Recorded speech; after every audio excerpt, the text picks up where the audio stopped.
Welcome to the One Life, One Chance podcast. I'm your host, Toby Morse. Today I have a very, very special guest. I've been trying to get this guy on the phone for several months now. Mr. Gavin van Vlack. I am so fucking elusive. I am super elusive. So welcome to the podcast, like Gavin. Thank you. Thank you very much.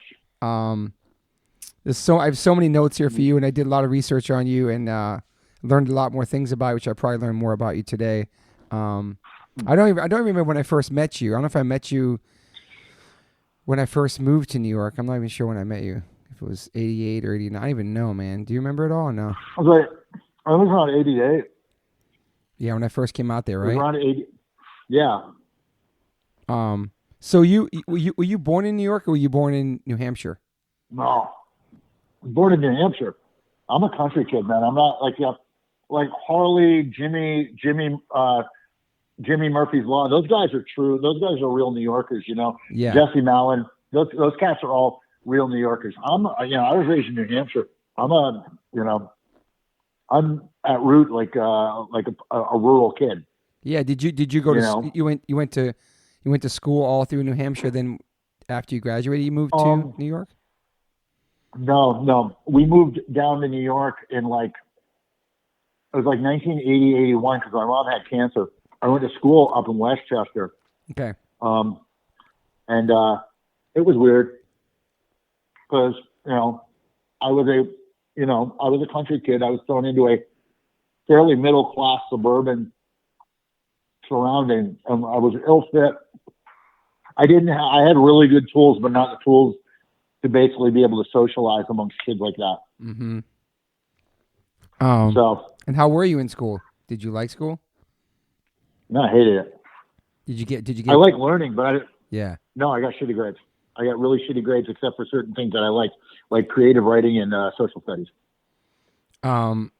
Yeah. So you kind of like the weird kind of misfit kid in school. Yeah. Yeah, and I saw. But, I mean, go ahead. I think a lot of us were. Yeah. I mean, even the most. If I think about it, the most of anybody who could ever, if you look at Paramaninda, who was like a high school athlete, like a really good high school athlete, even him being into punk rock he was a misfit fucking kid. Yeah. He had that one thing that was, I think that's kind of what draws us in. I agree. We all have that little iota of weirdness to us, Yeah, nobody comes from the perfect home at all. I feel like I've been learning that through all these interviews that everybody comes from some sort of situation that's not the normal, perfect American family. You know what I mean? Yeah, there's always some kind of weird variables, and I think I continually say that it was it's one of those things that saved my life in a way. Yeah. So. Did you get into music early in school? Were you exposed to music at a young age? I was exposed to music at a very early age, not in school. Okay. School, it wasn't really what I wanted to do with music. There was band, and then there was what I wanted to do. I said this before in interviews. My first live experience was a country and western show. Oh wow! And it wasn't so much about country and western. It was Waylon Jennings, and it wasn't so much about country western as it was guitar. It was wow, that's fucking magical. Mm-hmm. Yeah. And it was loud, and it was raucous, and it was kind of really cool. And I went in and I researched it, and it was kind of funny because I went, and I think I've told this story before. I went into the local record store, which the local record store, the people that work there, they're it's interesting. They're not much different than your people that work at your local coffee shop now, because it's you're into that. Oh, you should check this out, kind of thing. It's totally. It was really interesting. And I was a young kid who was looking for Waylon Jennings records, and they're like, oh, well, have you ever heard of this? And then they turned me on to Black Sabbath and Kiss and, even the Ramones and shit like that. There were kids up in New Hampshire that were keyed into that shit. Yeah. And this is way pre-internet. Totally. And it was just anything loud Yeah. I was about it, you know? Yeah. And it was like, if I had a loud distorted guitar, I was so like, yeah, that was my love. So how old were you when you started playing guitar?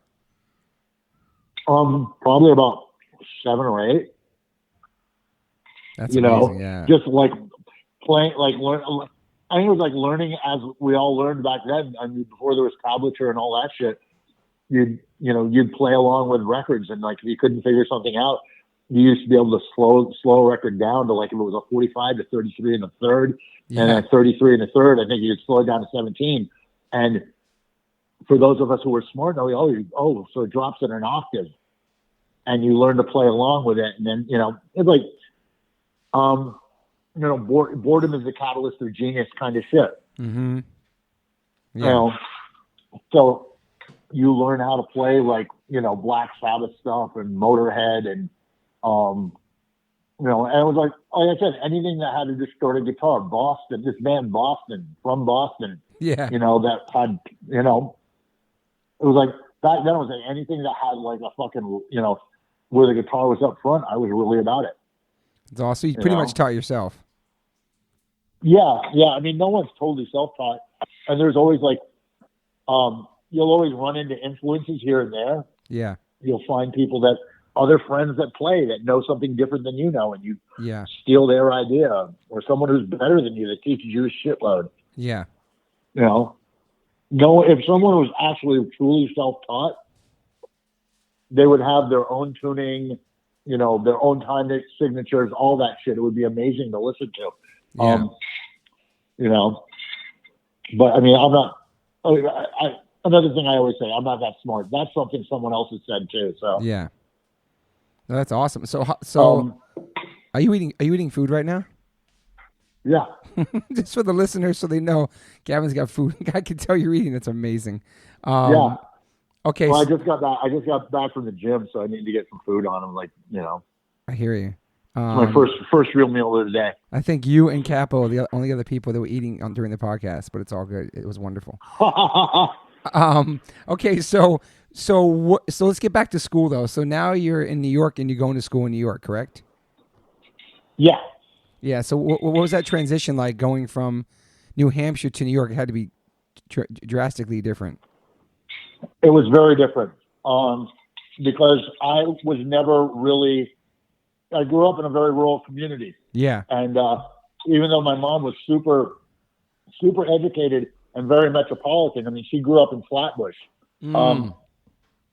We were raised in a very rural setting. Yeah. And as much as I knew about things, I didn't know about things. Like I didn't have the social skill set to be able to integrate into this kind of situation that well. So I was very much kind of an outcast. Yeah. To a degree. Yeah. I mean, don't make, I'm not making it seem like, oh, I was an outcast and blah, blah, blah. That's what high school is. There's tons of outcasts in high school. Yeah. And we all found each other. Yeah. We all found each other. Humans are pack animals. Mm-hmm. We will always find our tribe. Yeah. Yeah, and that's out of necessity for survival, because no one can survive alone. I don't give a fuck how much of a macho lone wolf kind of guy you think you are.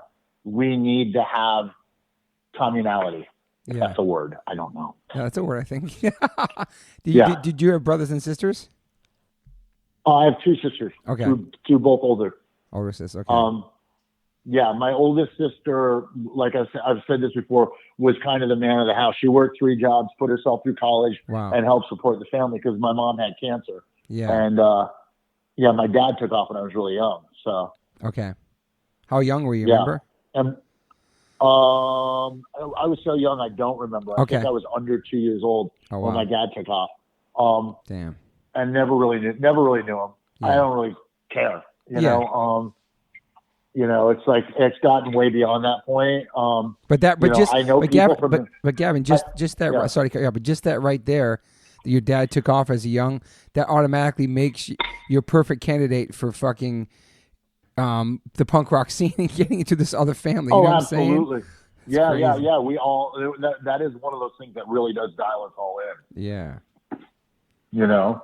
So rewind for a second. So, Sure. when you're in school, are you just trying to just get by and just like you don't give a shit? You like maybe focusing on the stuff. I'm not even giving a. I mean, the teachers, most of the teachers, like at that point, and I kind of have sympathy for them because they're overworked, they're underpaid, and I know now how teachers are like, maligned, and not, they weren't unionized, Yeah. and yeah, I mean that's gonna breed some kind of hostility, and then you've got these grouchy little aggro balls of testosterone that you've got to deal with Yeah. on a regular basis with guys, and then these hyper hysterical, like young ladies who are, hormones are firing off left and right. I only imagine what these people, and I don't know if there is any training that is apt to be able to deal with those kind of situations. Yeah. But I really, as a student, I wasn't a good student there. It wasn't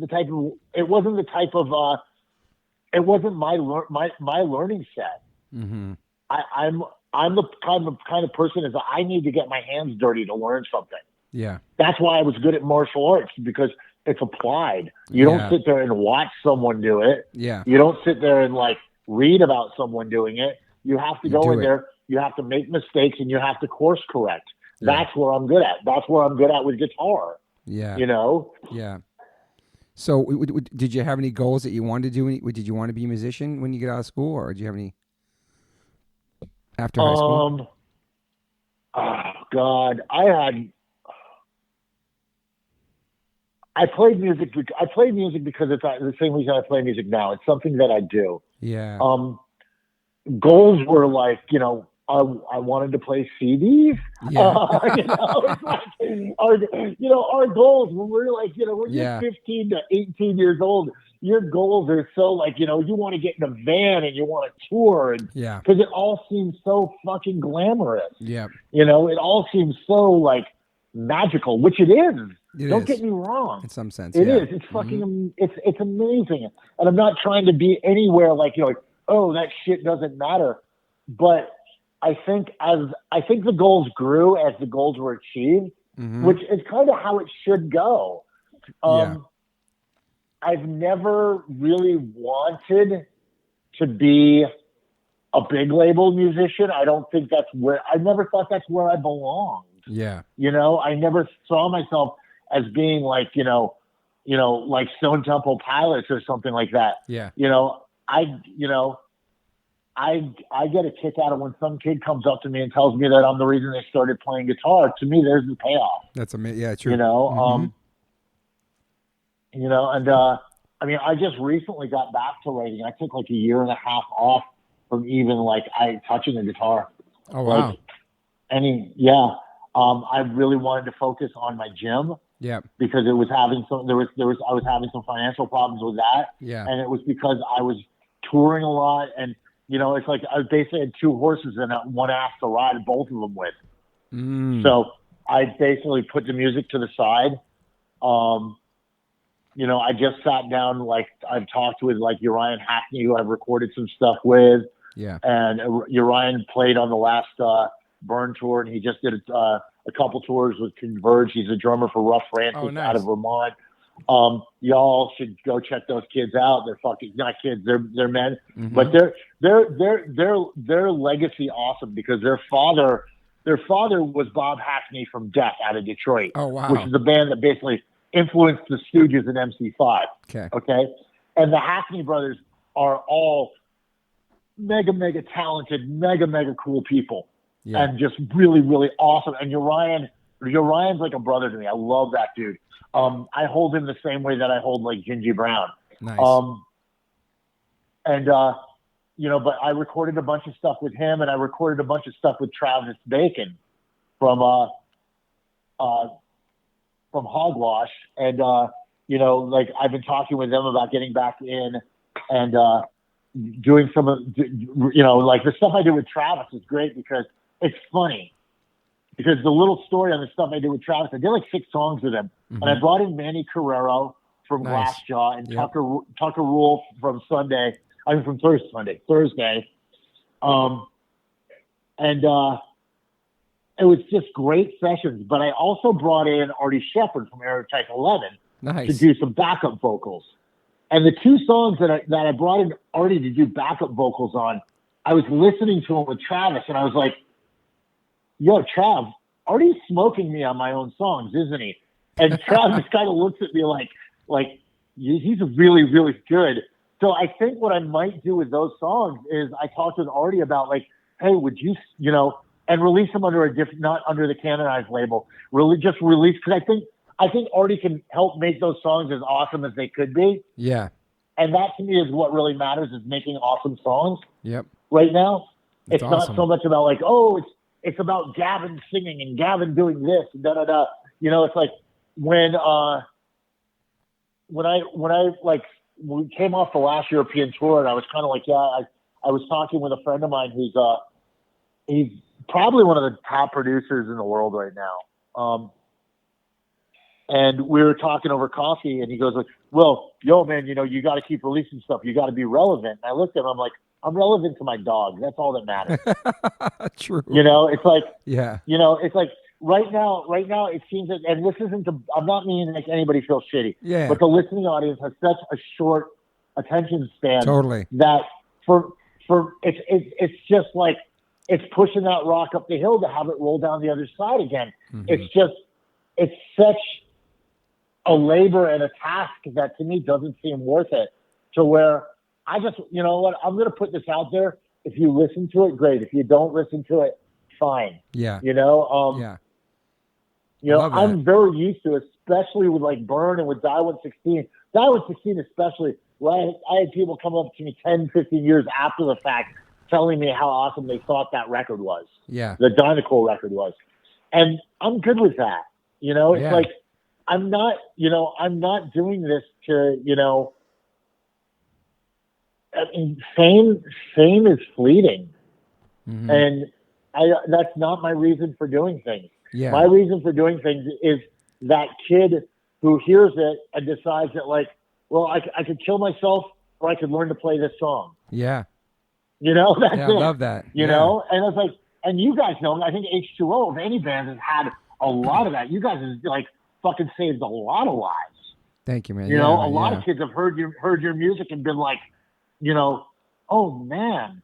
I mean, and even like think about the people you had on this podcast, Kevin Seconds. Yeah, dude. Fucking HR. Yeah. How many people did the Bad Brains stop from fucking like, shuffling loose this mortal coil? 100%, man. I agree. Yeah. Yeah, and that's power. one of the things that I think that punk rock and hardcore does, is to that disenfranchised kid who doesn't fit in.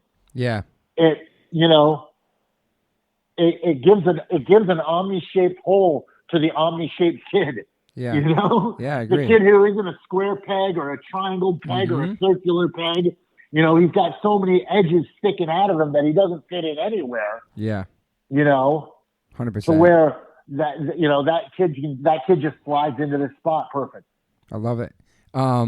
When did you reach your goal of playing CBGBs for the first time? Remember that? I think I was 16. 16? Wow. 16 or 17. Yeah, 16 or 17. Yeah. Was that New York Hoods 17. Or Absolution? Yeah, Hoods. Wow. Hoods was pre-Absolution. Okay, that's what I thought. And so that was your first band. Absolution. Yeah. Were you writing songs too? That was my first real bit. I was writing songs in that, but it was different because like the way I wrote, like they were very Ramones, and I was very not. I was Yeah. They were very they were very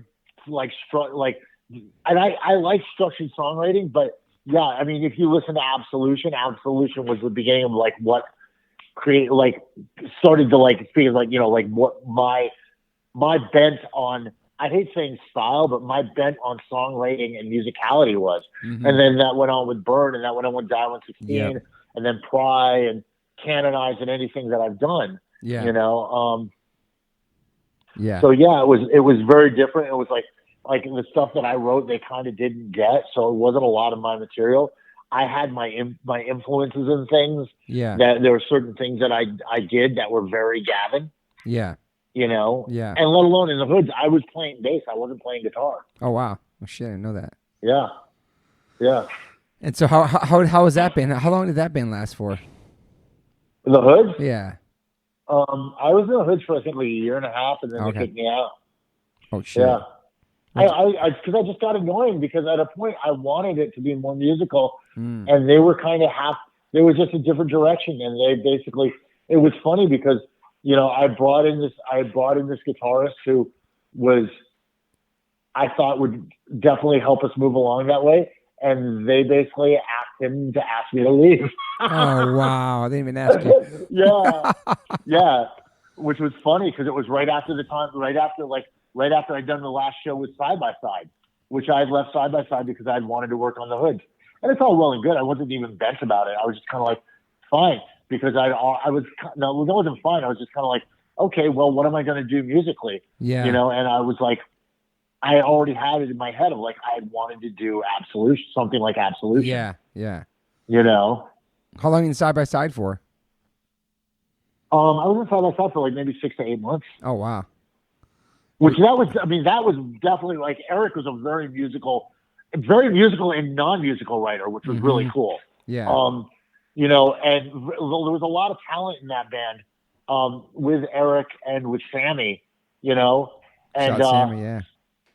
Yeah, and it was like, even at a young age, Sammy was just such. I mean, he was one of the first drummers that was really playing like that open style, like that offset open style.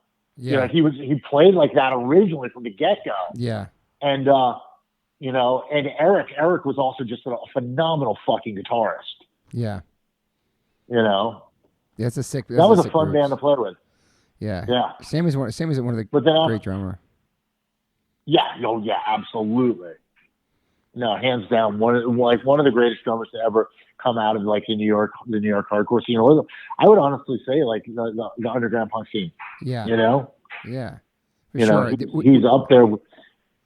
He's up there with like I would say like a Topperhead and people along that ilk.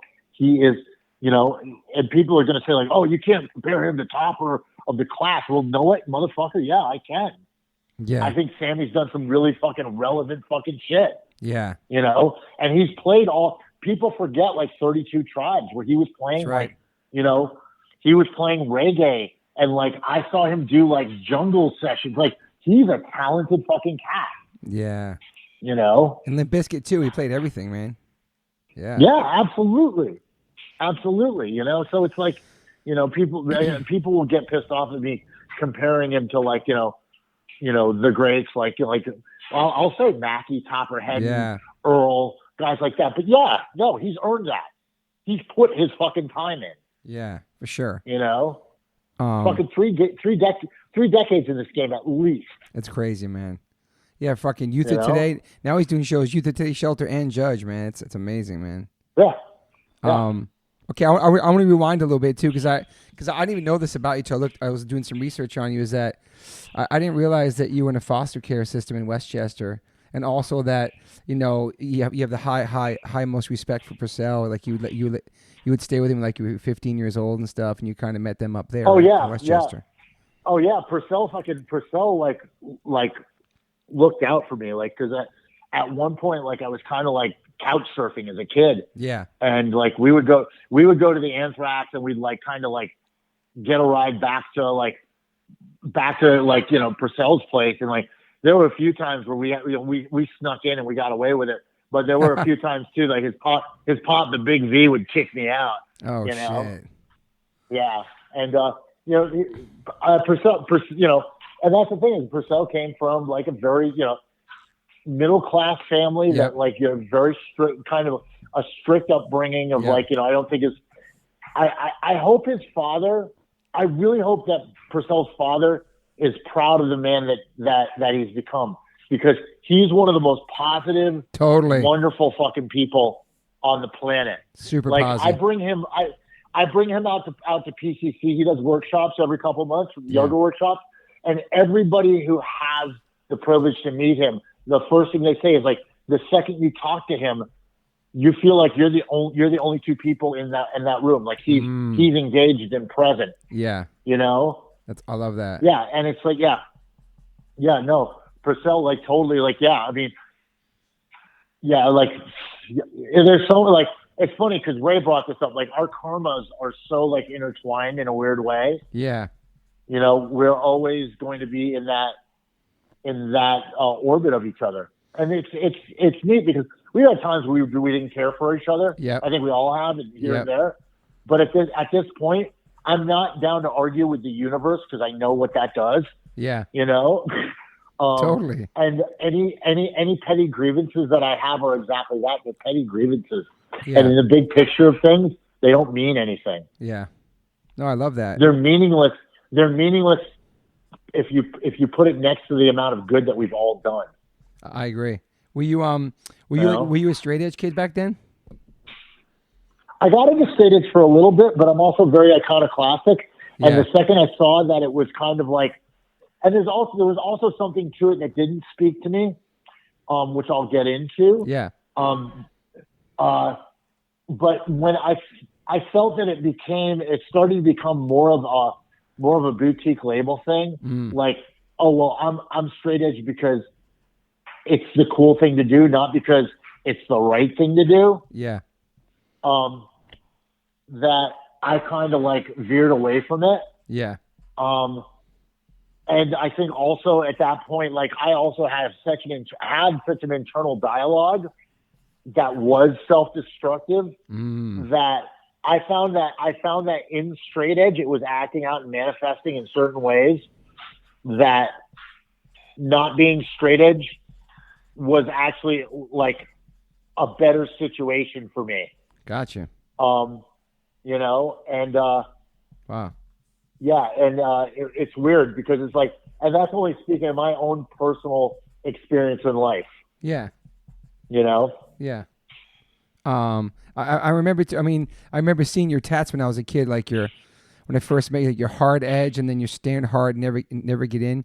Were you like were you always like a bigger kid, or were you a smaller kid that got picked on and then you became bigger and more, you got toughened up like through growing up and stuff? Do you know what I mean?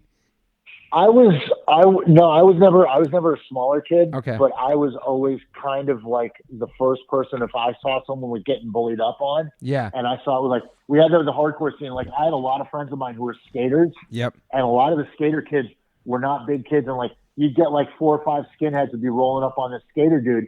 And for me, that was a good game right there. I was like, oh, I'm in on this. You know? Yeah. And I would jump in on the side of, I would jump in on the side of the skater kid. Yeah. And just, and I was always a good fighter. Yeah. You know? Just from growing up, did you get a lot of fights growing up or just defending yourself? Yeah. I mean, that's also because like growing up in New Hampshire and being half Mexican, you hear a lot of shit and you get really, I would get in fights because people would pick on my older sister. Yeah. I would get in fights because people would say shit to me, and I would have a hot temper. Okay. Yeah. I was extremely reactive as a kid. Yeah, and how'd you end up in that foster system? That was after my mom passed away. That really sucked. Yeah. How old are you? Fuck. Probably like 13, 14. Damn. Yeah. It sucked to a point, but then, I mean, I bounced around a couple of houses, and then I was put into this one house with this guy who was a state cop, and he had a bunch of other guys my age. Yeah, Lionel, and right? He was cool. Yeah. Yep. I looked it up. He was fucking cool. Okay. Yeah.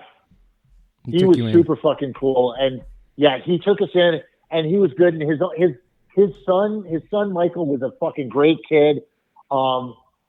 And really fucking tolerant of like sharing his dad with us. Yeah. And he didn't have to. He could have been a real prick about it. Totally. But Mike was really fucking like, no, I know why my pop is doing this. Wow. And yeah, it was, I can't imagine. Kind of like, yeah. And then after a point, cause like I was different than all those kids. They were all kind of good kids. Yeah. That were just from shitty homes and shitty situations. Yeah. But also the locality of where his house was at that time was also very convenient to the locality of the original Anthrax. Oh shit! Perfect. So That's perfect. It was like a 12 to 14 mile car ride to Stanford. Damn. Okay.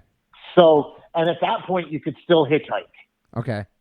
Yeah, back then it was safe. Totally. So we do that, and you could get a ride because there was punk rock kids that lived in like Poundridge, and you could always get a ride home. Yeah. So that's where punk rock really started to become like, oh, these are my people. Got you. You know. Yeah. You know, it was like, you know, people like, you know, Warren the Thief and Ray Capo. You know, it's like that was my tribe.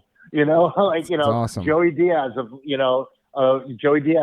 fucking Dresden, and like, you know, the guy from 76% Uncertain, the Sheridan brothers. Yeah. You know, the legend. I hope I'm not the first to say the legendary Sheridan brothers. You might be the first, you know, but I remember 76% Uncertain. Yeah. Yeah. They own the Anthrax, you know, and they basically gave us a venue in Stanford, then they gave us a venue in Norwalk to be able to play shows. It's awesome. You know, and that was, you know, one of those things. And that's where it really was like, yeah, this is where I got to go. This is what I got to do. Yeah. Did your sisters go to shows too, or no? No. Okay. They never had any interest in it. Wow. You know? Yeah. You know, no, my oldest sister she's one of my favorite people on the planet. We're totally like, we are very much the same, but politically extremely polar opposites. Okay. That's good though. Yeah. Yeah. But I mean, I talk with her like a couple times a week. She'll send me stuff from the Wall Street Journal, and I'll send her stuff from like Huffington Post, and you know, it's like, yeah. That's amazing. Yeah. But we're very close, and I love my other sister too. We don't talk. Me and my sisters don't get a lot of time in the same rooms, but we're in contact. Yeah, and it's amazing that they kept you guys together through the foster care system. Like, it was really important for sure. Well, no, my oldest sister was ready. My oldest sister Donna was already out of college at this point. Gotcha. Okay. She's 14 years my senior. Oh shit. Okay. We have. Here's the thing: we have separate fathers. Okay. But I will not call her a half sister because she's never shown me half love. I love that. Okay. You know. Yeah. She's blood in, blood out. Yeah. My other sister Stephanie had opted to stay actually at that point in Vermont because she was old enough to be emancipated. As soon as I could get my emancipation papers filed, I did, and that was at 15. Okay. Gotcha. So I was kind of responsible for myself. Holy shit! Yeah, that's young. Yeah. Especially like, you went to New York then too, right? Well, you stayed there for a while. Yeah. Wow. No, I would bounce back and forth. I would stay with friends down in the city. I would stay anywhere there was a couch, I would crash. Yeah. And it was so different back then too, man. Especially like that young and that time in New York too. That was fucking crazy, man. Yeah, but it's also, don't forget, even to this day and age, it's easy for a kid to slip through the cracks. True. Yeah, that's true. That's a good point, actually. You see it a lot. Yeah. You know, when the population is so huge that we just lose track of people. It's a good point. It's actually a sad point, but true. Yeah. Very sad point. So when you got to New York, you found your tribe, like CBGB's, all that. You met so many people, and were you pretty much were you welcomed? Was it hard to like get into that mix, or like being part of that scene? No. I mean, it was like people that I like met right off the get-go that I'm still friends with, like, you know, Jimmy from Murphy's Law. Like, I fucking... Yeah, he's awesome. He's one of those people that every time someone dies, I shoot him a text telling him how much I love him. Because it's like, I mean, and that's the thing too, like after Todd died, like I remember we had the thing at Niagara. Yep. And I said to somebody, I said, listen, I said, you know, we're at the point in our lives where we're going to see a lot more of this. Yeah. You know, so, you know, be communicative with each other. Yeah. And, you know, because, I mean, Jack Flanagan just passed away. And it's like, you know, be prepared to start, you know, every month, every 2 months, someone's going to go. And, you know, it could be my time next. Who knows? Mm-hmm. I mean, I'm not at all meaning to be morbid about that. No, I know. Don't get me wrong. Yeah. But, you know, that we're a long way in on this journey. Yeah, I'm gonna be 50 know? next year. Yeah. Yeah, man. Yeah. Yeah, it's just You know, you gotta definitely and take care of yourself the best you can. You know. take care of yourselves and love the people around you. 100%. You know, Yeah. and that's the thing. It's like the people that I've, from the beginning, like I said, Jimmy, Yeah. Purcell. You know, these are people that like I've been friends with for fucking ever. Yeah. You know, like you. Yeah. You know, like Long time, man. it's yeah, exactly. You know, Craig Satari, Craig Ahead, is one of my closest fucking friends. Fucking, Sergio Vega. Great person, yeah, man. Gingy Brown, Dan Cobb. These are all people that like I fucking that are like are still I'm consistently in contact with. Yeah. Yeah, it's super important. I mean, there's tons of new. I mean, fuck, my ex-girlfriend Jenny. We've known each other 30 plus years. Wow. And it's like, yeah, and it's like I can't imagine not having her as a friend. Mm-hmm. No, totally. It's just one of those things. People are like, "Oh, well, you broke it up." Oh, you're like, it's the relationship has changed and morphed, but it doesn't mean that we're not going to be in contact. Yeah. Sure. So it's like it's one of those things. Once you get to a certain age, you start to realize, the permanence of certain things and the impermanence of all things. Yeah. No, I love that. Yeah. Were you? All right, so let's get back to the music now. But were you into graffiti before you moved to New York, or you got into that when you got to New York? Oh, that was a New York affliction. I was into it. Like I saw it and I was like, wow, what is this fucking magic? Because you see, you're coming, you're either coming in on the Metro North or you're coming in on a subway and it's right in your fucking face. Yeah, and you're totally. like, and at that point it was all around. It was on the trains. It was on the walls. You'd go through the Bronx and you would see these huge, and it was back then it was like these huge 2AT burners, which this was back early 80s. Yeah. And it was like, it was just such, it was this electricity that kept the city alive. Yeah. Mm-hmm. And it will never be given the credit that it is for keeping, again, it was something I think that stopped kids from killing themselves. I agree, man. But it will always be looked at as like an urban blight. Mm-hmm. And that discussed by, like the, I won't say social elite, but by the power structure of like, oh, it's ugly and it's this, that, and the other thing. I think that neckties are ugly. Yeah. It's like, but we all have fucking opinions. Totally. Totally. You wrote, you were in was it called like Sports Crew or something? You wrote Nats. That was your first graffiti name? NATZ, yeah, Nats. Yeah. I was Sports, Risk Crew, Nice. AOK, FUA.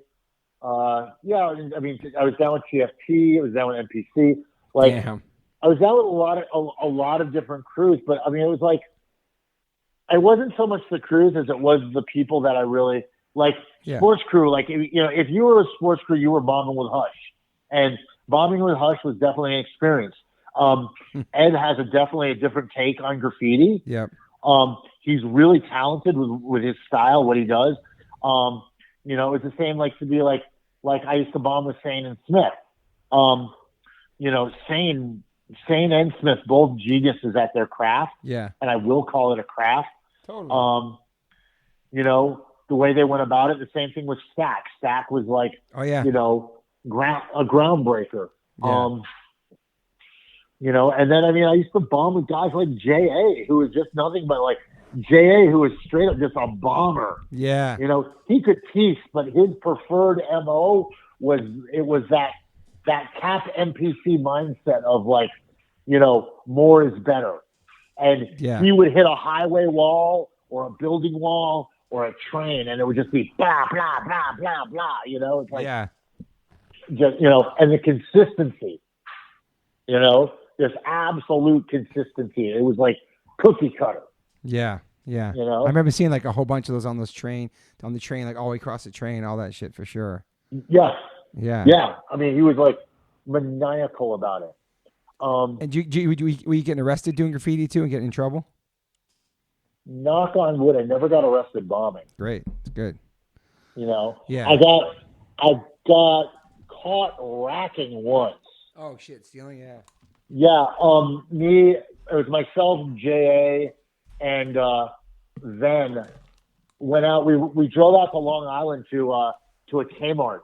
Oh shit. And this is when they started to get like wise to what they were doing, Yeah. to what graffiti writers are doing.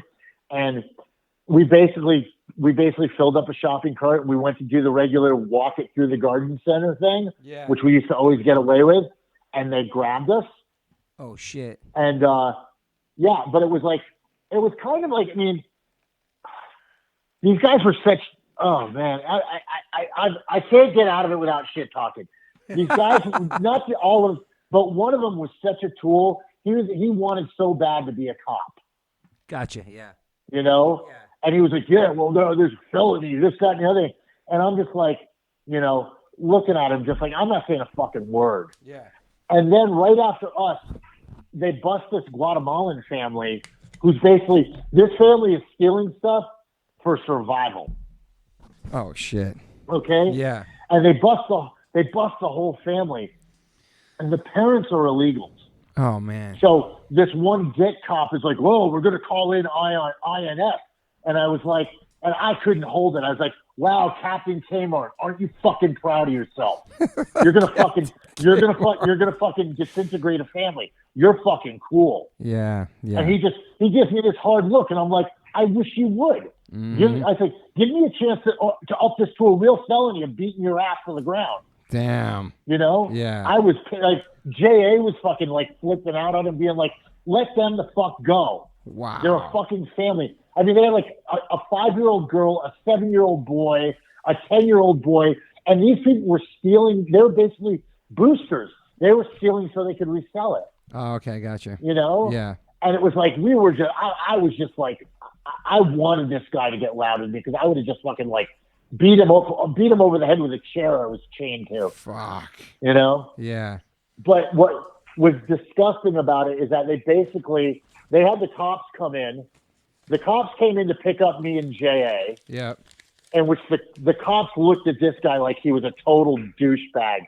They're like, you're really calling in federal for this family. Fuck. And they were just looking at him like, oh my God.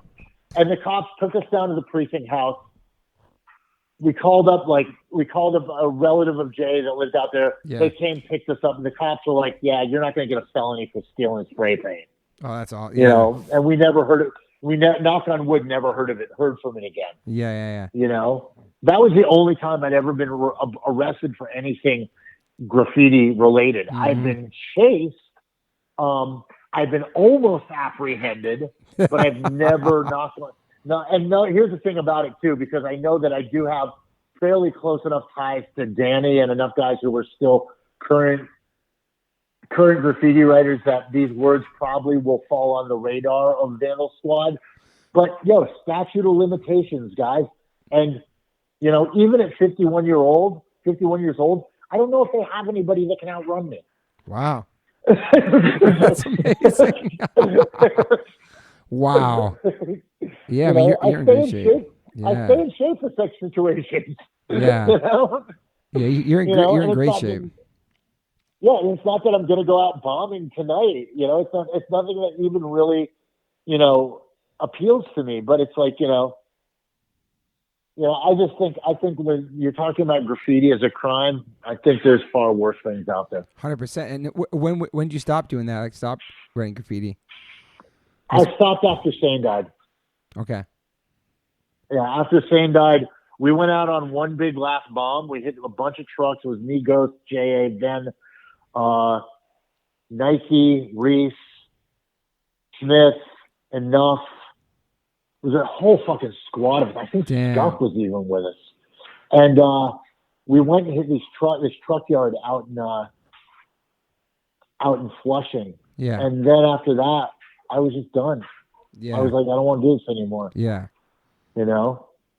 You wrote graffiti during your music career, correct? For sure, right? Yeah. Yeah. During part of it, yeah. I mean, and that's the funny thing, too, is that recently everybody thought that Die 116 was Sane. Sane was doing, like, Die 116 pieces. Die 116 was after Sane. I named Die 116. I named that band Die 116 in tribute to David Smith.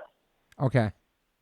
Yeah, I was going to ask you where they came from for sure. It was on my list. Yeah, because Die 116, that's what we used to jokingly call 116th Street is where you went to die, because that's where we used to go get all our drugs. Wow. You could get cocaine, you could get space base, which is basically crack in a blunt. You could get PCP. You get so much just ridiculously bad, wonderful things for you. So okay, let's go to that then. So when did that happen? Like, when did you get involved in drugs and shit? How old? And I've always been involved in drugs. Okay. Okay. Yeah, I've always been involved in drugs. My mom, like I said, my mom had cancer. Yep. So I had morphine sulfate, tons of alcohol, and Percocet around the house all the time. Wow. So any even like bouts of, here's the thing about it, and I'm not meaning to turn this into a fucking AA pitch. No, I know. But I think from the point in my life where I learned that if I spun around enough times I could get dizzy, I was doing that until I fell down. Anything I could do to get out of my head. Because that's all it was. That's all music is. Yeah. Music is just me trying to get out of my fucking head. Yeah.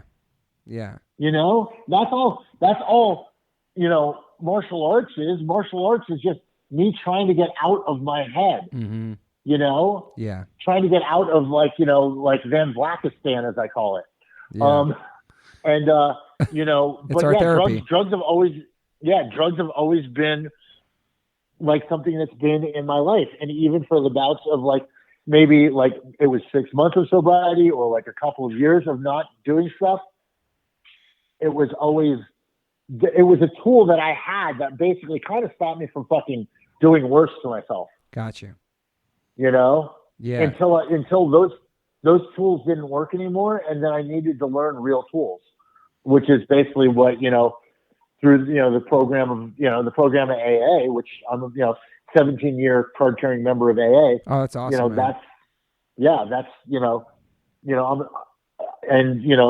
a sober guy, but it's like, to me, I didn't get sober so I could just be like, oh my God, I have to get to a meeting because I was that way. I mean, I have to find a dealer. I have to get a drink. Yeah. I don't want to be a have-to person. Yeah. Did you ever almost overdose or anything bad, or? Close calls? Probably, but I was probably passed out. I think the closest I came to dying from any of it was the DTs after the withdrawal from alcohol, and which John Jesse from Nausea was the person who basically like walked me through that and took me to my first meeting. Wow. Like he basically came in, helped me get fucking dressed, fucking dragged me to a meeting, and like basically for my first 3 weeks was like just dragging me out to meetings. Like, come on, let's go. Wow. He's a good friend, man. Yeah. Because he's someone also who got sober, How old were you then? You remember? So I was 30, just turning 33. Wow. Yeah. Yeah, man. You go ahead.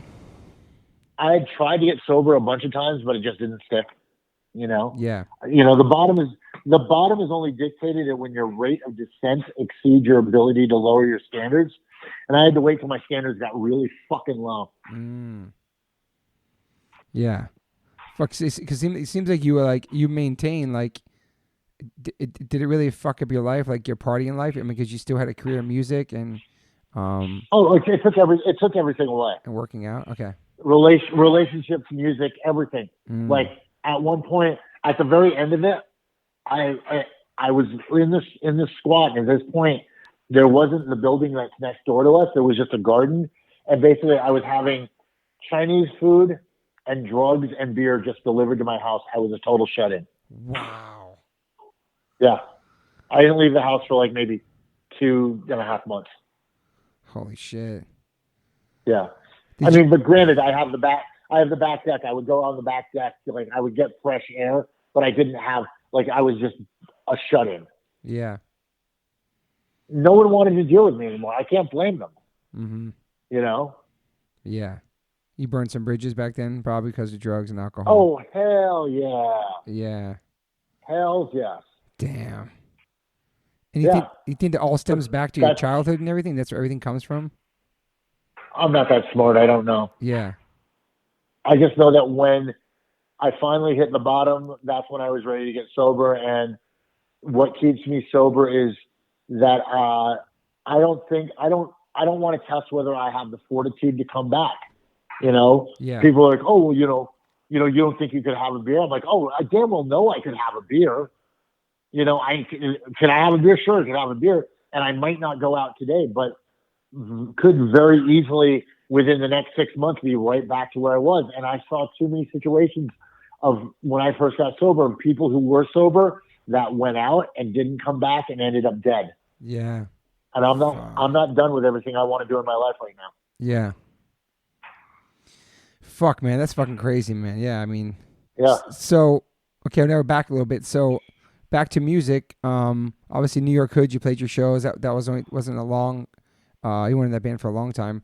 And then up next is Absolution, which I feel like you said before, is its own style. Like everything about that band, musically, his vocals, the stage presence, it was something hardcore, but it was more than that. I feel like it was kind of ahead of its time with the sound. You know what I mean? And the vibe. Absolutely. Very spiritual and yeah. And so and that was go ahead. That was where we were at that point. I mean, that was like very much, if you know anything about Gingy Brown, who I think is probably one of the best front people ever in New York hardcore history. I would say very underrated too. Like he's not really talked about as much as other people, and he should be. I agree. Yeah. But he doesn't. The thing about Gingy, what makes him cool to this day, he doesn't care. Yeah. He loves New York hardcore. He loves New York street culture because him and Sergio Vega are the perfect products of New York street culture. I agree. And to this, I mean, he wakes up in the morning. He has a boxing gym down in Miami that he runs, that he's passionate about. He does his house music. He DJs. I talk with Ginger like once a week. I have clients that go down and train with him. Awesome.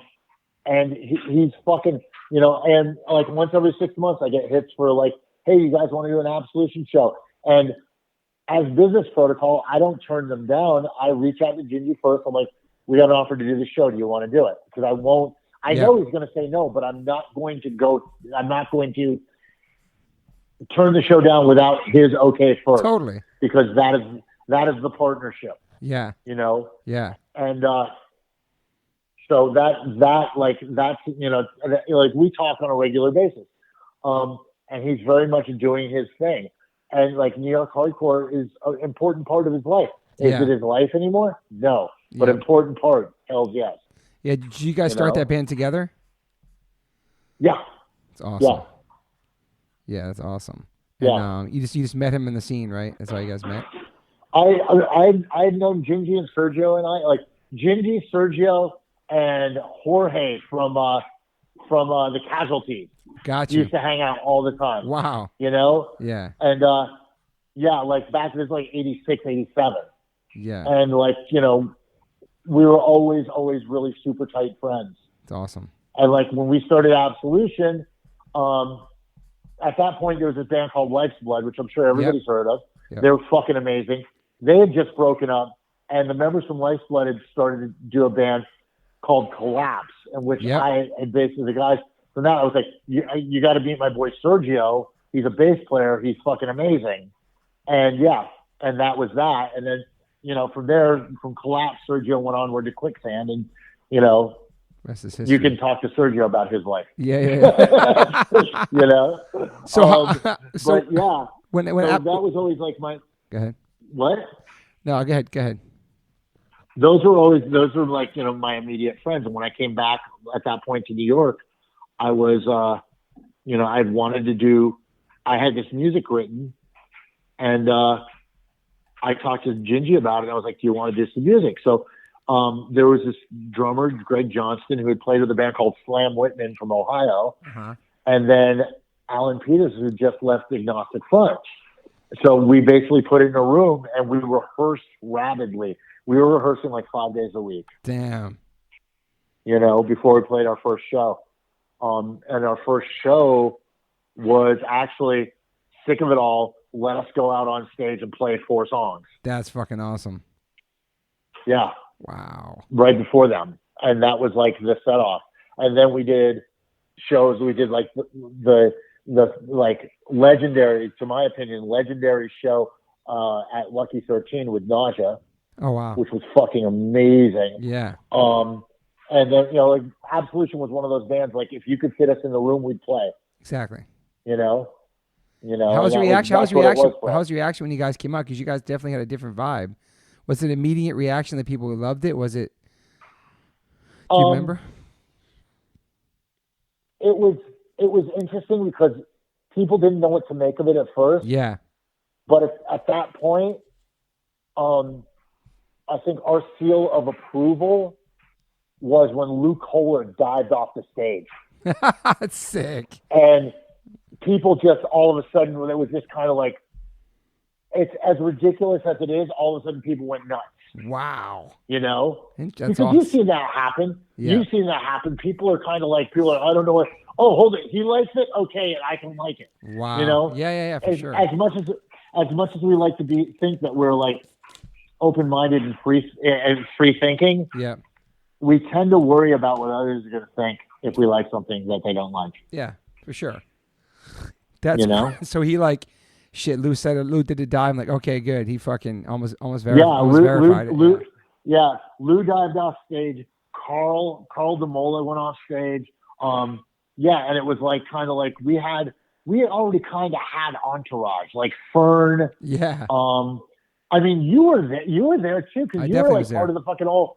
Yeah, and it was like, it was like, I think it was also because those guys, and Lou had also been to a couple of our rehearsals, so he knew some of the songs. Yeah.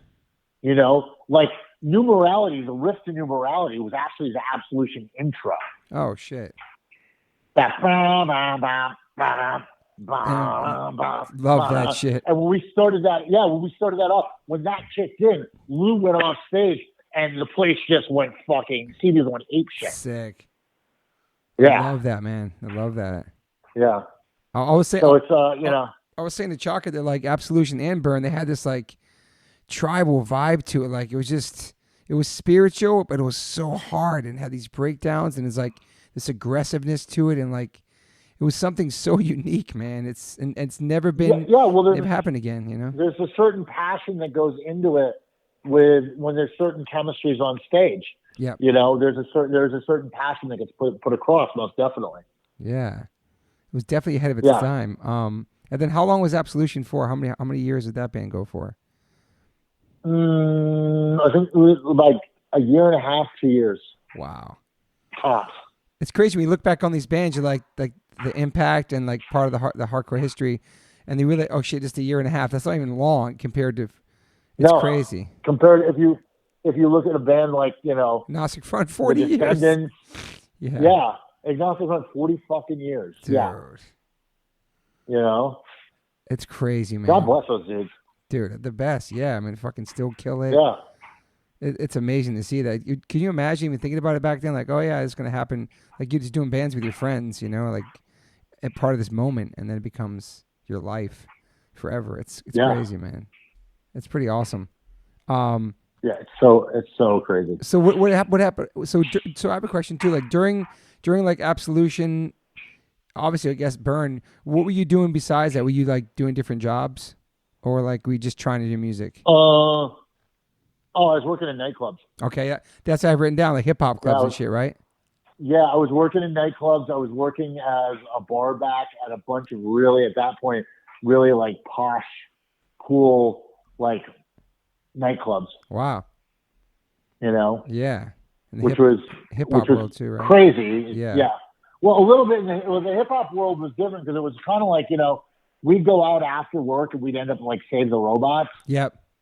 And like you'd always end up like you'd go there and like DMC would be at Save the Robots, and this is before he got sober. Wow. And like it was just crazy, or like like you'd see like Rakim would be there, or any number of fucking people would be at that venue.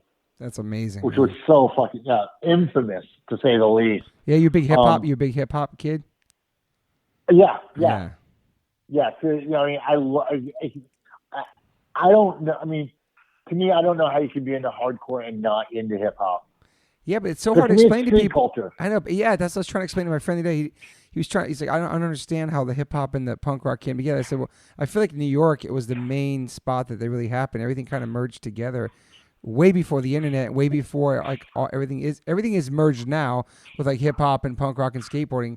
But back then, I just feel like, I don't know, it was the time in New York, I guess. I don't know. The thing, but here's the thing about it is everybody talks about like, oh, you know, when Public Enemy did that thing with Anthrax, which no. African Bambaataa and the Clash, motherfuckers. Yeah, you know, it's like, let's be real about this. You know, it's like, that's you know, true. and don't get me wrong. I think Public Enemy is one of the most important musical acts ever. Yeah, I do. Yeah. But Africa Bambaataa, Grandmaster Flash, you know, performing with, you know, opening for the Clash. Yeah. You know? Yeah. This shit was like, you know, because people talk about like when we did the shows with like KRS-One. Yeah. You know, that wasn't new. That wasn't new at all. No. That had been done. Like Joe Strummer had already curated that shit. Yeah, but and the whole thing is what that breaks down to is it's street culture. Yeah. Whether it's black, whether it's white, it's street culture. It's a socioeconomic factor that makes that music really, really kind of like that gives it its passion and its drive. Yeah. Yeah. You know? And those are the things that make it really, really common. I mean, if you think about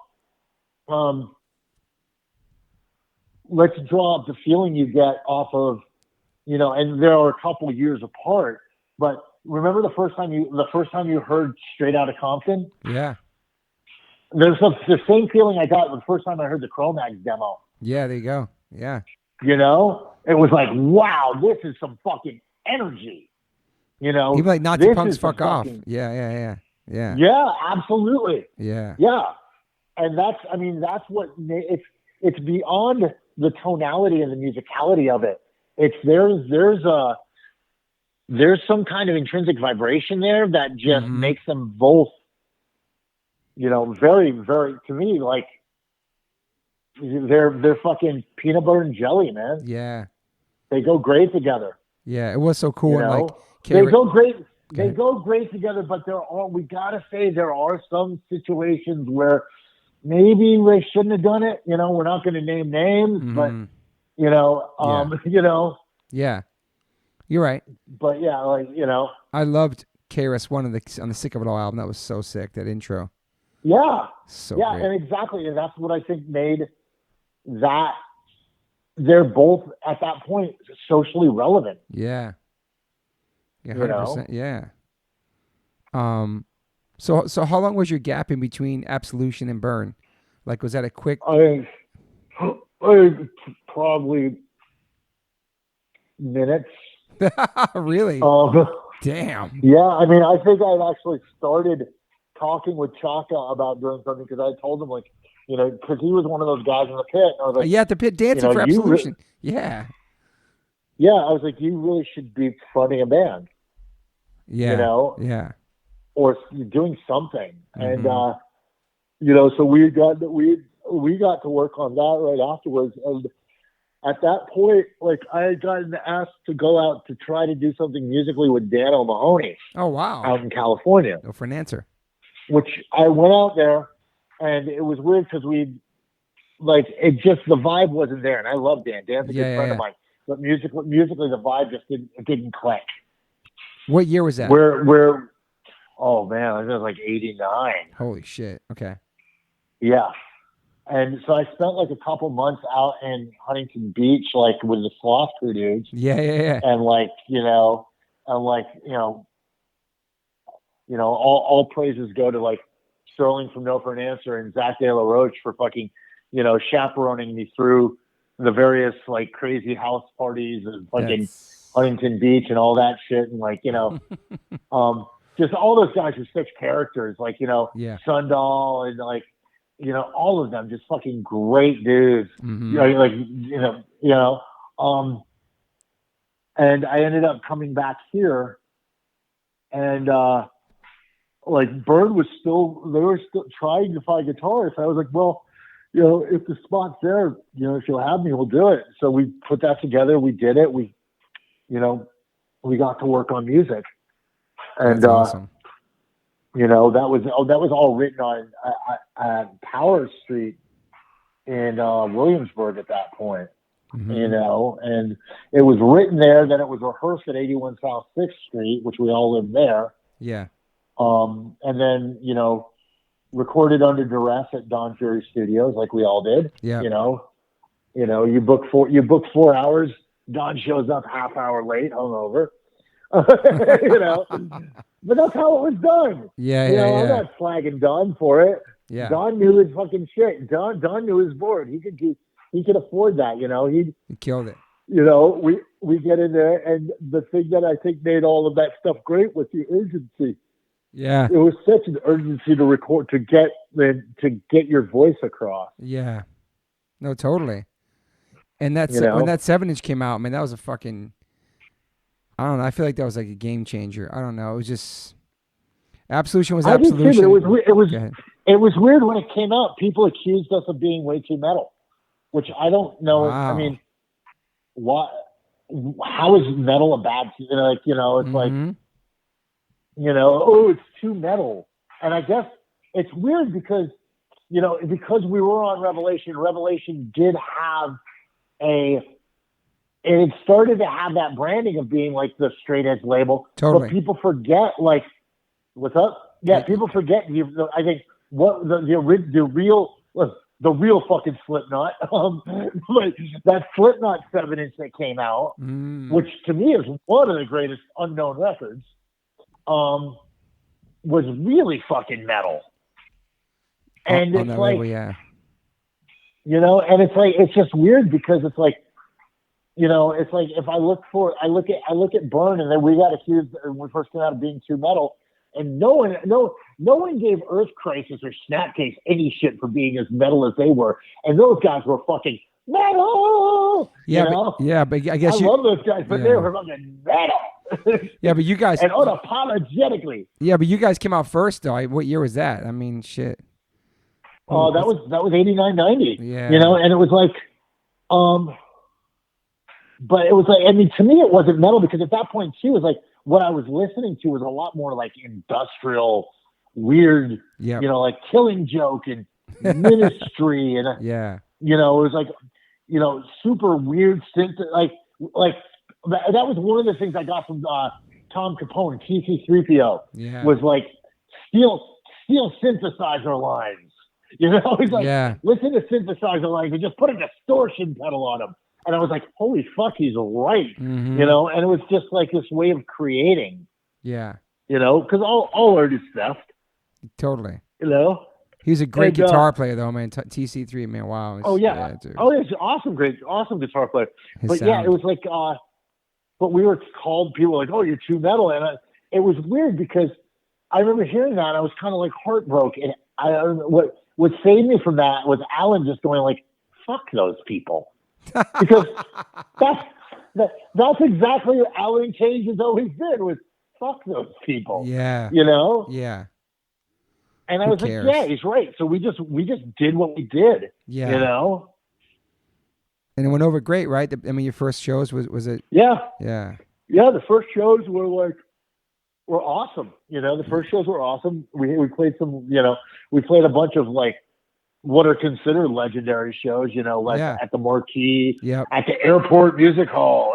That's you know, crazy story. Yeah, fucking, Chaka told that one. Yeah. Fuck. Yeah, Airport Music Hall was fucking just, that's, to me, quite honestly, that is, I don't know if anybody else in the band would agree with it, but that to me is Burn in its best element. Mm.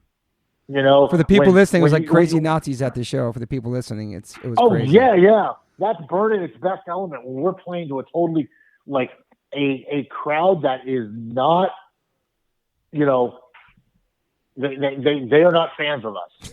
They do not love us. Yes. You know, Yeah. that to me is everything. I like that. That to me is like, you know, that's some fucking real shit. Yeah. You know, what was the place in Reading? Unisound. You guys played there, I think, too. Unisound. Unisound, yeah. We played there, and I remember this is one of the most punk situations ever because we showed up. We showed up a little bit late. We were playing with Black Train Jack. Yep. And we showed up a little bit late, and we weren't even supposed to go on. Like Black Train Jack was just going on, but Jake, who owned it, saw it as a reason to try to cut our pay. Oh shit! And being like, "I'm not paying you the whole amount." I was like, "But we're playing a whole set. I don't get it. You guys are late. You weren't here for sound check." And I'm like, "Well, that's our fucking liability." Yeah. And like we're set up, and I'm still arguing with Jake. And Alan grabs the mic because Jake grabs the mic and goes like, "Burns not our friends because they're trying to make us pay more than Are you serious? And Alan grabs the mic out of his hand and goes, "Okay, Jake, give the kids back all their money. We'll play for free." Oh shit! And I just looked at Chaka and looked at Alan. I was like, "Yeah, I'm down. I don't give a fuck." And Jake was like, We and fucking like all mayhem ensued then because like Stack and Joey Rod just started trashing the joint. Wow. It was wonderfully chaotic. But yeah. Amazing. Yeah, Alan was funny. That was one of the. Alan was just so funny. He's like, "Give them all their money back. We'll play for free." Damn, man. That's so crazy. Like that you could get trying to tax you for like not making sound check. That is insane, dude. That's crazy. Well, it's just fucking weird. It's just weird. Yeah. He was, and reputedly, they was a fucking weird dude, anyways. Yes. But the first time I ever played there, we went to the back room, the dressing room, and there was some like 13-year-old kid with his shirt off and like a weight set and a bench pressing, and I'm just kind of like, this is creepy. You're working out. Like, wow. What the fuck is going on here? Oh shit. Hardcore, man. These fucking venues crazy, man. Yeah. And then I'm trying to think. Oh God, what was that awesome Randy Now's venue down in South Jersey in Trenton? What was it called? Fucking City Gardens. City Gardens. Yes, man. That venue. I love that place. That place too had a lot of Nazi skinheads. They did. It did, man. Yep. You Learned for being a multi-ethnic band and played in front of a lot of racists. That's so crazy. It's so crazy, man. And we sold fucking merch. Yeah. Yeah. It's funny. It's just funny. It's crazy, man. The Nazi thing that shit didn't fly in New York, man. Nope. It did not fly in New York, man. Especially New York City or CBGB. It's crazy how it like right out the tunnel how close he can find people like that. But like Manhattan, it ain't happening. But you know what's funny? I've met guys who are involved in that shit through the fight scene who have totally gone 180. Yeah. Sure. Totally gone 180. Like, there's one person who's actually involved in the New York hardcore scene right now who is, I consider him a good friend. Yeah. And I remember training with him in Thailand, and I'm there with like another one of my training partners who's Jamaican-born black kid. And, this dude just like divulged like everything. And I was like, yeah, I know, dude. He was at the airport music hall show. I was like, dude, It's all good. It's done. It's water under the bridge. Yeah. It's like, you were a young kid and you were fucking impressionable. Yeah. And you can't hold someone for like that to their sins, forever. Mm-hmm. And, it's like, turned it around. I'm a sucker. I'm a big fan of redemption. Mm-hmm. Yeah. So. No, I hear you. So you're a brown belt in jiu-jitsu? Brown belt in jiu-jitsu, yeah. How long have you had that title for? They call it a title. I've been a brown belt for about a year now. Awesome. I was a purple belt for about 4 years. Yeah. Because I didn't get to train it. When you open a gym, you don't get to train as much as you think you're gonna. Yeah. But I love jiu-jitsu. It's fun. It's something that's very much an important part of my life. Yeah. And I love to do. Yeah. How long have you been doing it for? Community. I started training jiu-jitsu after I quit fighting Muay Thai. Well, no, after I quit fighting Muay Thai, I started doing judo. Oh, wow. I really love judo. And I competed at judo, but I got really banged up in judo. Okay. Because one of the main things in judo is learning how to fall. And I was really good at throwing people, but I wasn't really good at falling. Oh, gotcha. So I got kind of banged up. So I started doing jiu-jitsu, which normally you start on the floor. I was like, oh, this is good. I don't have to fall here. Yeah. So it's like, and, I just started, I started training with Josh Griffiths at Clockwork, which, Josh is another old hardcore kid. Yep. And, Josh is a good friend of mine. I fucking love the community there. Our black belt at PCC Diamond Heart he's a Clockwork black belt. Awesome. Actually, 3 of my instructors out of there are all out of Clockwork. That's awesome. I really like Josh's methodology. Okay. From Clockwork, right? Yeah. Yeah. And then, like I said, the community is really fucking awesome. Yeah. And you have an associate's degree in Swedish, from a Swedish at institute? At a Swedish institute, yep. For massaging, yeah, that's awesome. In Eastern medicine, yeah. Wow, that's amazing. That's awesome. Yep. So you give good massages, deep tissue. I'm very good at massage, but I don't do it. I only work on people that I am friends with. Yeah. Because I am like, I'm a transference magnet. I get a lot of fucking, I'll pick up a lot of, like someone's energy, which can be a little bit problematic. Yeah. So, and honestly, fucking massage is a lot of fucking work. Yeah, I'm sure it's draining. Really, yeah. Yeah. Yeah. And you're also it takes. Go ahead. No, go ahead. You're strength and conditioning expert pretty much too, right? That's my main thing right now is teaching Muay Thai. Yeah. And working in strength and conditioning. Yeah. I'm working with a couple of new athletes that a couple of new female athletes that I'm really, really psyched on. That's awesome. One of them I'm mentoring as a coach because we're talking about possibly franchising PCC, opening another one in another town. Nice. And and then I'm working with this pro athlete, Rebecca Bergman. She just fought and lost on the last Bellator in New York. So she came to me and she's like, what do you think's wrong? And I'm like, well, there's a few things we could work on. She's great energy, just a really fucking awesome lady. Yeah. And just fun to work with, Awesome. She's also just she's a punk rock kid, she's super into cosplay and like just a fucking fun person. Awesome. Just really just good energy. Yeah, you also train Todd Friend. You've been training my drummer Todd Friend too. Oh yeah, Todd trains with us. Yeah, Todd comes along great. Todd. The one thing I think Todd needs though is more sleep. I think he sleeps a lot. I don't think he sleeps well. That's a really fucking great analogy of Todd Friend, actually. Yeah. Yeah, he sleeps a lot on tour, man. Yeah, but I think that his sleep is disturbed. So I think and we've talked about this, how much do you wake up at night, this, that, and the other thing. Interesting. Yeah, there's a lot that goes into it.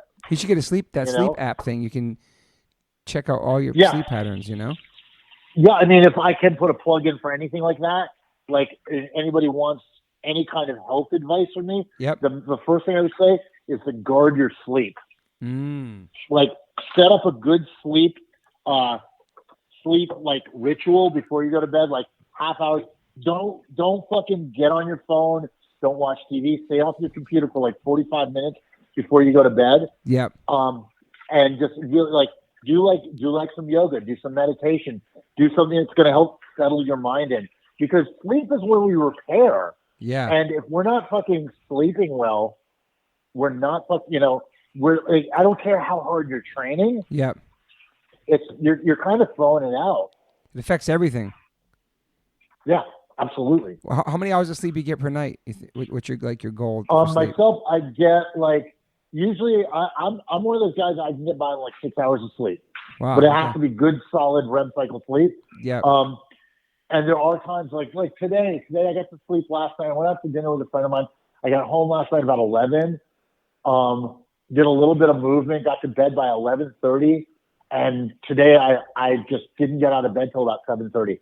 Just stayed in bed and just relaxed. That's great. Just chilled with the dog, which I have a king size bed and my dog takes up most of it. Yeah. He's not even that big. He's only 75 pounds. Yeah. Yeah, I love that. I feel like some people, the first thing they look at is their phone, and the last thing they look at their phone. And it's definitely, there's too much shit going on, for your brain to do that, I think. I totally agree with that. No, absolutely. Yeah, it's just, It's too much things happening at once. It's fucking, It's sending the wrong signals. And then what about this? I read about this thing too. You did this with your cousin, The Art of Intimidating Life. You did you wrote the soundtrack for it. You performed in it. It's a movie, correct? That never came off. Oh, wow. I was supposed to work on the soundtrack on that. It never got funding. Oh, wow. It kind of it went the way of a lot of LA screenplays, man. Yeah, online online looks like it actually happened. It's interesting. Wow. Okay. Yeah, no, I have not been in touch with that. I know. Yeah, Matt Brown, who's my cousin, was working on that, and I had written some material for it, but nothing came to fruition of that. That's crazy. Okay. Yeah. Good to know. I think he's back in Texas now. Yeah. So how many years was Burn? How long did Burn go for? Well, you guys are still playing on and off, but when the final straw for the Burn, when did it end? 90 something, 90. Shit. 90. After I'd say 92, 93. Okay. Yeah. And then everybody kind of went their separate ways. Yeah.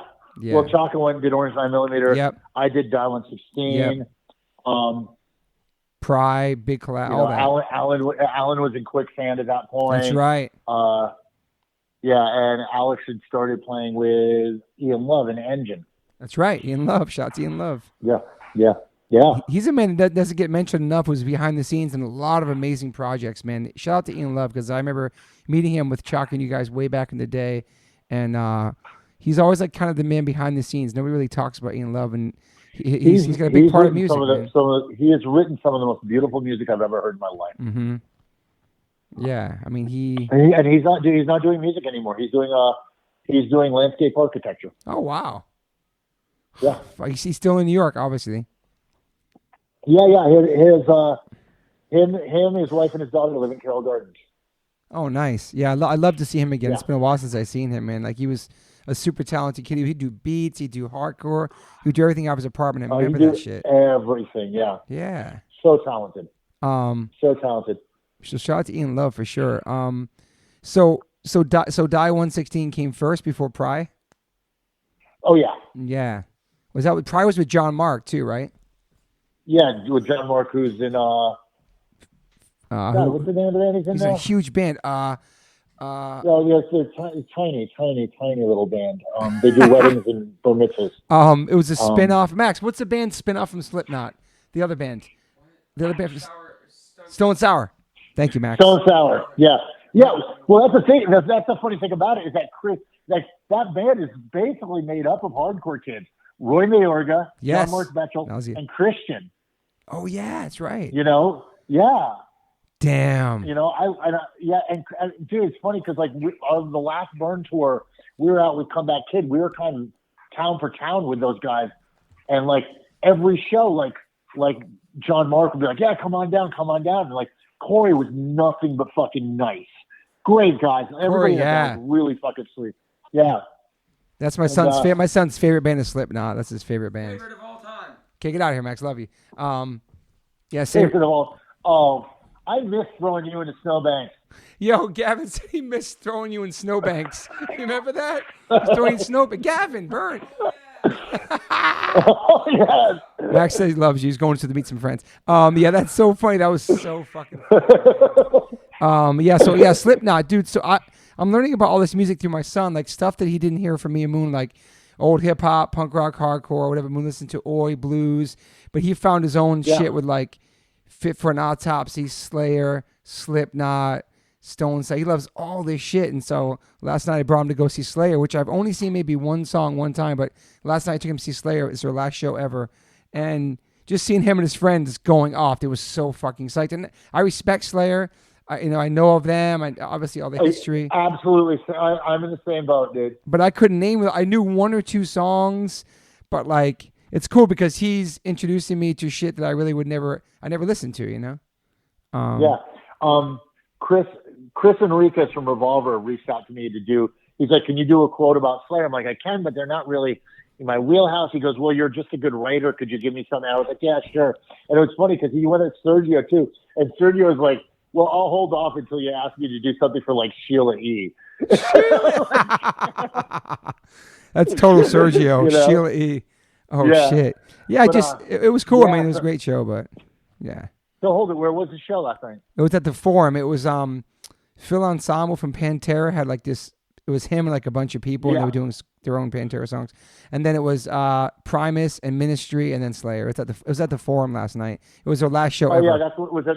That was at the Garden here. A couple, yeah. Yeah. Did you see Misfits at the Garden?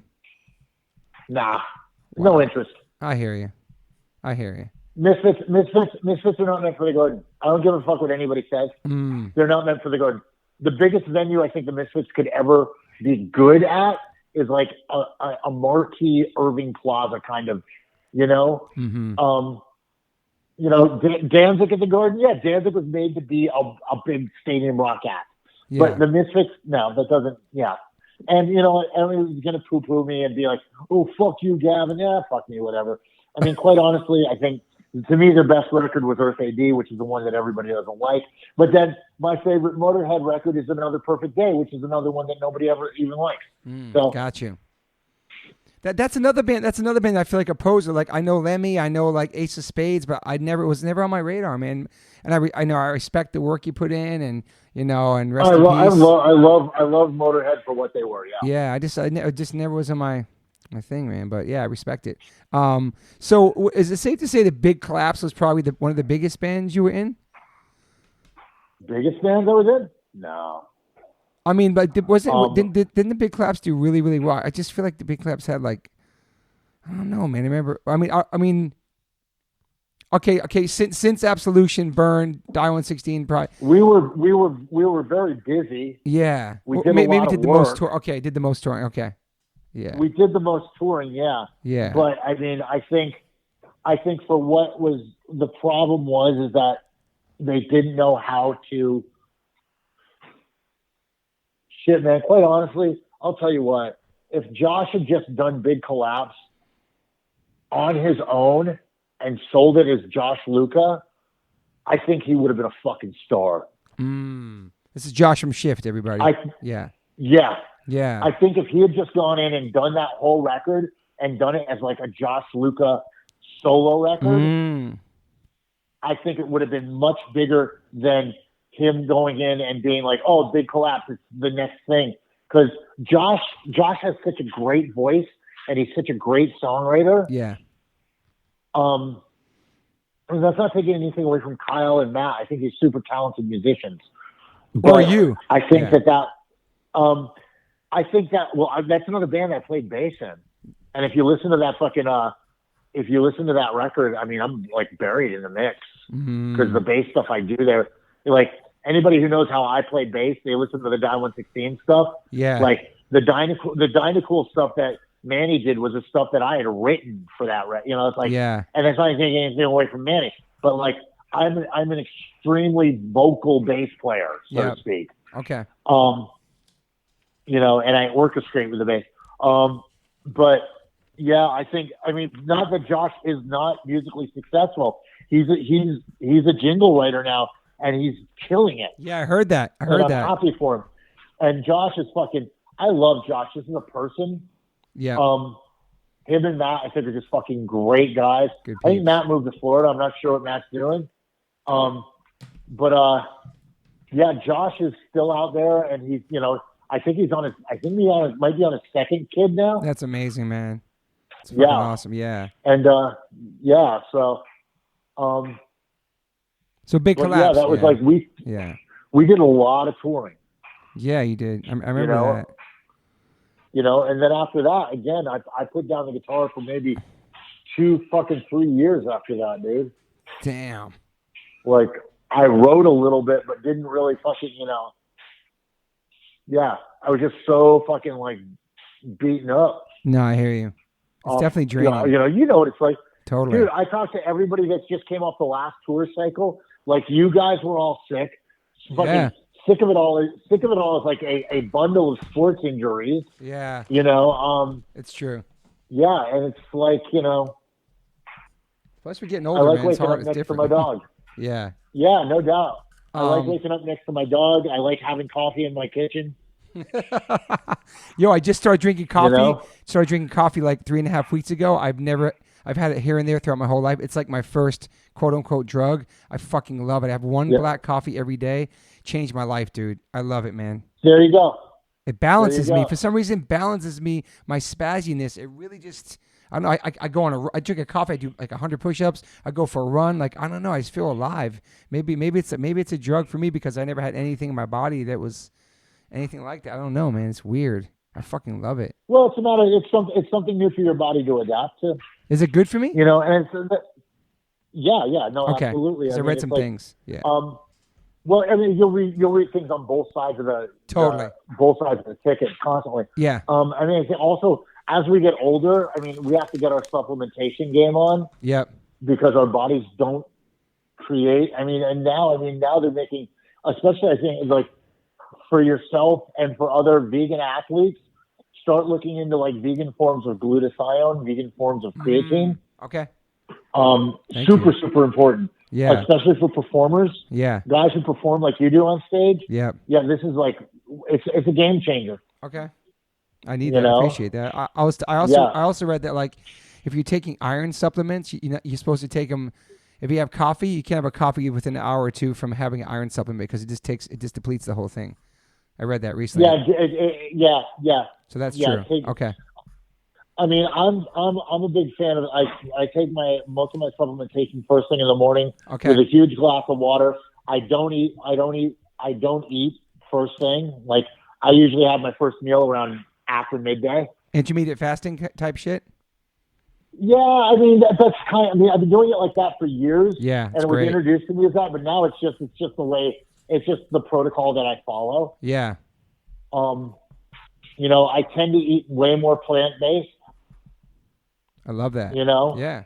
I'm definitely an omnivore, and I will probably be, unless something comes across the radar where I have to totally take meat out. Right now, meat is not anything deleterious to my diet. Yeah. Were you ever vegan? What? Were you ever vegan? I'm vegan during the week. Yes. No, I'm saying yeah now, but I'm saying back in the day or anything. Back in the day, it's vegetarian. Yeah. The vegan thing that didn't really hit.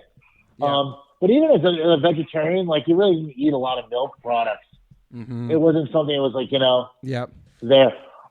You were still drinking a lot of like soy milk. Totally. Back then. Yeah. I mean, and now because, that's the one thing is dairy is, doesn't work for me. It fucking fucks my joints up. And there's so many good, like, nut cheeses out there. Fuck yeah. There's so many good, like oat milk. Like, I fuck with that hard oat milk, Dude, chocolate oat milk. Oat milk is crack. I'm going to try it. I never tried it yet. Fucking crack. Oh, my God. Chocolate oatly oat milk is like, it will be the end of me. Okay. Yeah, I want to fuck. Yeah, that's like people. That's like the shit right now. Well, this is almost towards a couple more questions, but you pretty much summed it up. Like, what's like your daily ritual? I know you said you wake up, have a big glass of water, take your supplements. My daily ritual is wake up, say hello to my dog because Yes. he's usually sleeping right next to me. Meditate for 10 to 20 minutes. Nice. Brush my teeth. Big glass of water and handful of supplements. Yeah. Everything from like creatine to EFAs to vitamin D3 to DHEA. Anybody wants to know what my supplement regime is, reach out to me. I'll let you know. Sick. And if you're looking, here's the thing too. If you're looking for vegan sources, I'll help you source them because I have athletes that like, if I don't know where to find it, I can help find it. Yeah. And that just helps us all out. Yeah, I love that. Around, probably about 20 minutes after that, I'll have like coffee, black, check my emails, take the dog out.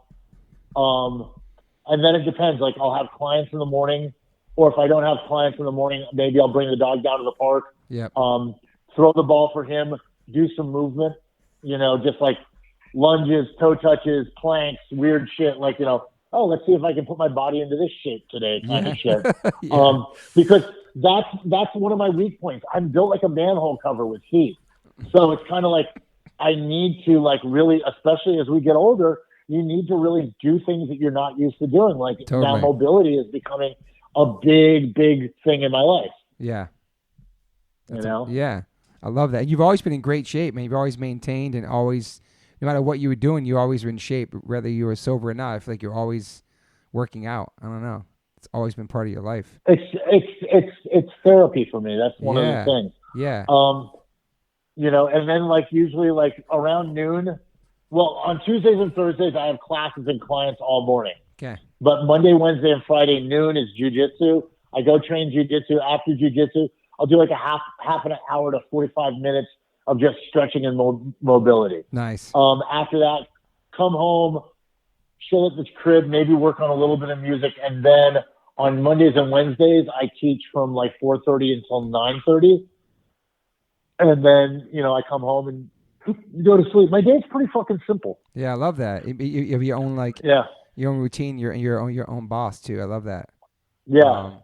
And it's like I don't see myself going back on tour anytime soon. Yeah. I mean, I'm actually like, it's funny because I said to someone, I really don't know if I'm playing live anymore.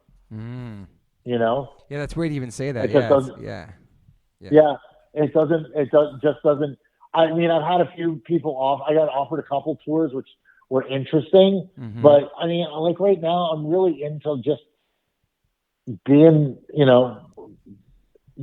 Gavin who lives in New York City and just hangs out with, has my life. That's what I want.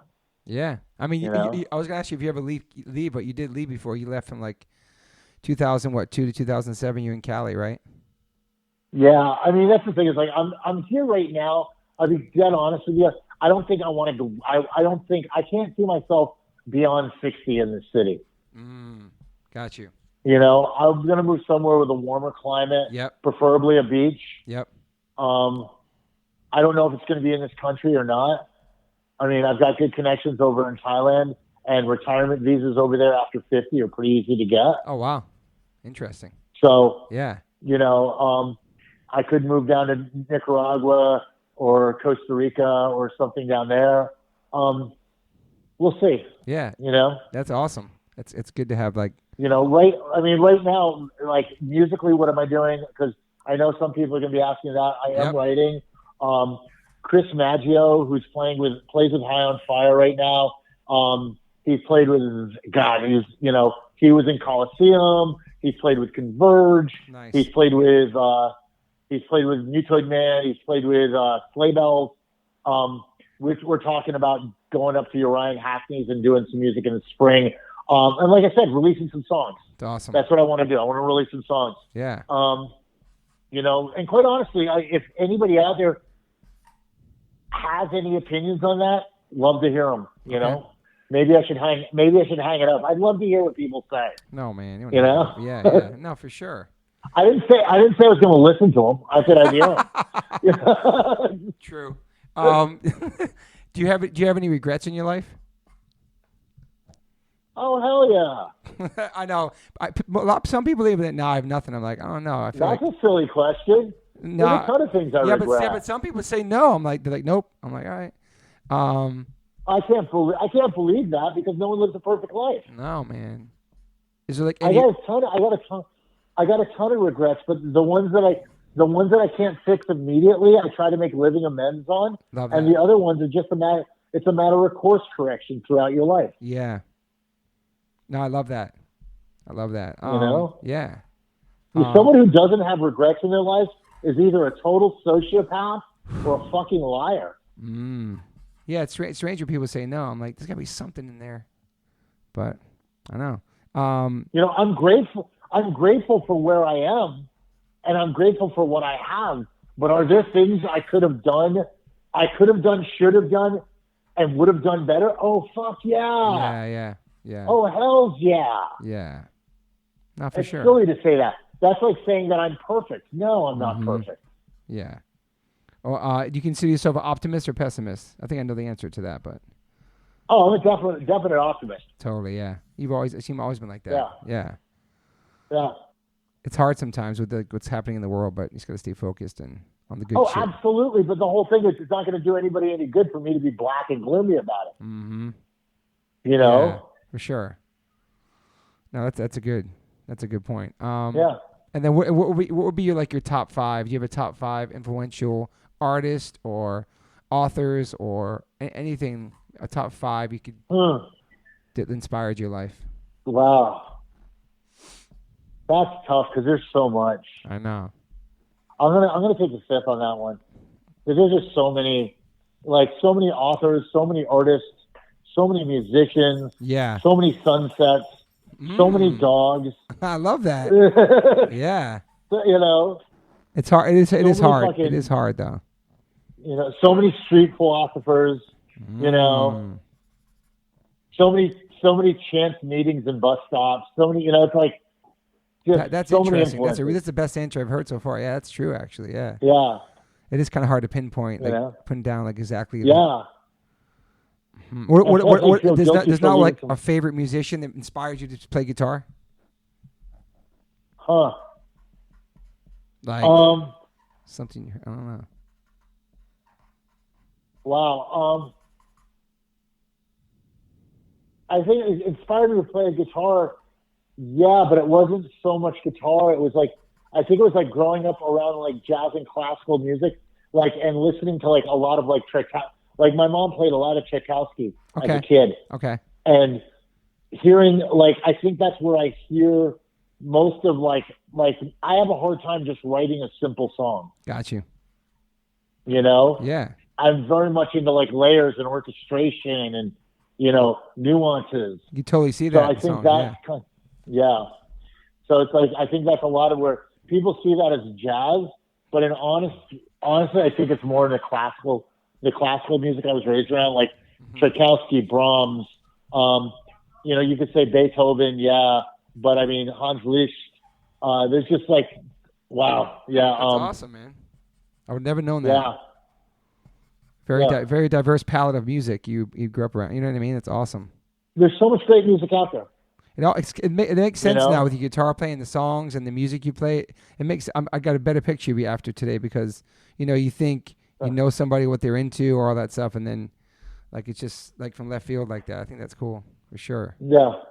I appreciate your time, and I appreciate when I first moved to New York and meeting you guys, and everybody I met in New York, welcomed me with open arms. I came from Maryland, and I was, I met all you guys, and everybody was very welcoming and accepted me to the New York City family, which I wasn't from or born there, and so, I appreciate you being part of my life. Very few are, my friend. Very few are. I know.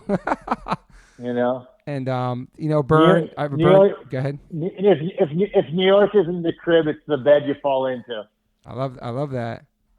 And, and Burn had a major impact on me to, my non-eating meat life, and so I want to thank you for that. I have a burn tattoo, and being lucky to be in New York during those great times and those shows, and seeing you guys back then in 88, 89, and I don't know, just meeting you. You're always cool to me when I moved to New York. Always have been. So I appreciate that. Thank you very much. Of course, Gavin, and and anything you want to plug, anything about your gym or anything people look you up. Best way to find you? Well, I mean, anybody who wants any information about the gym can reach out to me directly. It's at physicalculturecollective@gmail.com. Okay. Also, the Instagram is Physical Culture Collective. Awesome. And the one thing that I can say is like, and this is going out to the jaded New Yorker, and this is just the person who's jaded in any manner. Yep. Like, life is a relationship, and the reason that relationships fall apart is because we stop working at that. And I started to realize that in New York. I was like, wow, New York is dead. New York is no fun. And I started to realize that it's like a relationship with a girlfriend. You have to work at this. When you're first in New York and it's all new and it's all beautiful, it's like, wow, this is all this new, amazing stuff. Mm-hmm. But after a while, when you get used to it, you start to take that shit for granted. New York is still an amazing city. Yeah. Los Angeles is still an amazing city.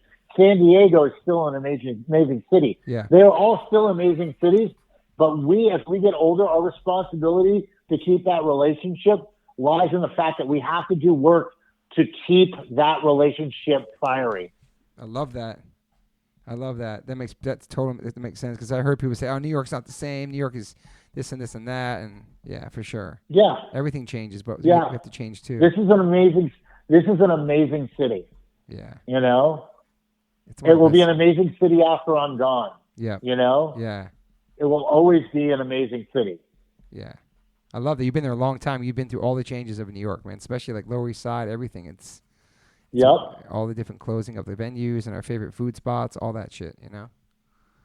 But then you find new spots. We're going through it again. We're losing Brooklyn Bazaar. We lost Hard Times. But other venues will open. Yep. Totally, man. You made it through all that. CBGB's closing everything and more shit. Well, awesome, Gavin. You kicked a lot of knowledge, and I really appreciate your time today. And we talked for 2 hours. I'm stoked. Yeah, man, I appreciate everything, and I hope to see you in real life soon, No doubt. All right, Gavin. Thank you so much for your time, man. I appreciate it. I'll talk to you later, brother. All right, brother. Bye. Peace. Hey, guys. Thanks for listening. Please rate, review, subscribe. If you haven't subscribed yet to this podcast, please do that. And whatever platform you are listening to this on, I'm glad you found me. You can rate me and review me on there also. So thank you guys sincerely for the support. I cannot wait for you guys to hear the next one.